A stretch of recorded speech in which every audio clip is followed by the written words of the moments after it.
ഇന്ന് നമ്മൾ മെച്ചിൻ്റെ കൃഷിയുടെ ഒന്നുകൂടി പരിചയപ്പെടാം. ഇത് ഞങ്ങൾ അടുത്ത വീട്, ഇതാണ് വീട്. വീടിൻ്റെ ഫ്രണ്ട് അതിന് നവഞ്ഞിരിക്കും ഓരോന്ന്. ഇത് മെച്ചിൻ്റെ പ്ലാവ്, പിന്നെ മെച്ചിൻ്റെ മാവ്, കർമൂസ, കപ്പ, പിന്നെ ഇതെന്താ എനിക്കറിയില്ല, പക്ഷേ എന്തോന്ന്. പിന്നെന്താ കുരുമുളകിൻ്റെ ഉണ്ടായിട്ടുണ്ട് മാഷാള്ള. പിന്നെ പേരക്ക, ചെടികളും ഉണ്ട്. മൈക്ക് ചെടികൾ, നിറയെ ചെടികൾ. ഇന്ന് കുഴിച്ചിടാൻ പോണ കപ്പയാണ്. കപ്പല്ല, പൂളൻ്റെ കൊമ്പ്. കപ്പ ഉണ്ടായ കായക്കല്ല പറയാ, പൂളൻ്റെ കൊമ്പ്. പിന്നെ കർമൂസ ഇവിടെ ഉണ്ടായിട്ടുണ്ട്. ഇത് ഞങ്ങൾ വാങ്ങുന്നതിന് മുന്നുള്ള തെങ്ങ് കേട്ടോ, ഒരു തെങ്ങുള്ളൂ. പിന്നെ കവുങ്ങ്, അവിടെ സ്പേസില്ല, ആടെയും കവുങ്ങുകൾ നിറഞ്ഞിരിക്കുകയാണ്. ഒരു ചെടി. ഇത് പൈപ്പ്, ഇത് വെള്ളം വരാത്ത പൈപ്പ്. തുറന്നു നോക്കിയാൽ കാറ്റു.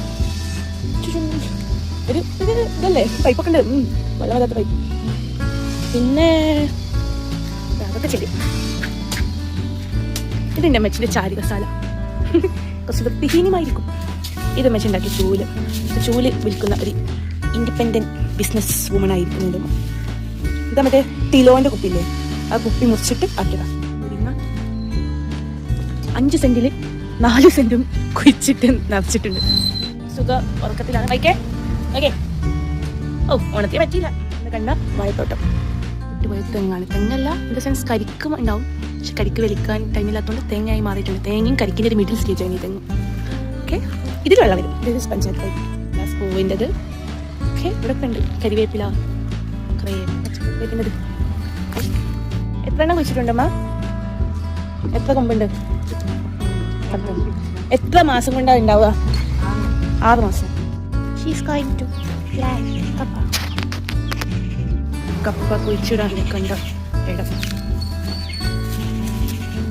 ചെറിച്ച കുഴിച്ചിടണം കണ്ട് ചെറിച്ച കുഴിച്ചിട്ടുണ്ട്. നിനക്ക് ഉണ്ടാവുമ്മ? അപ്ഡേറ്റഡ് വേർഷൻ ഓഫ് റുപ്പൂസ് അറിയത്തില്ല.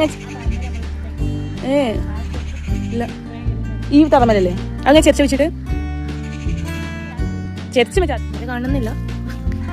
മരം കൊണ്ട് നിറഞ്ഞിരിക്കുന്നു.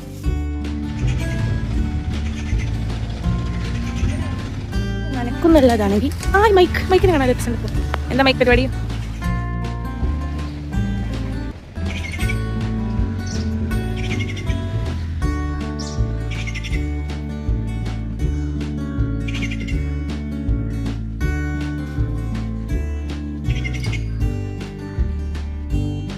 തളർന്നു. കഴിഞ്ഞില്ലേ? കുഴിച്ചിട്ട് തിരിച്ചു പോകാൻ ആരും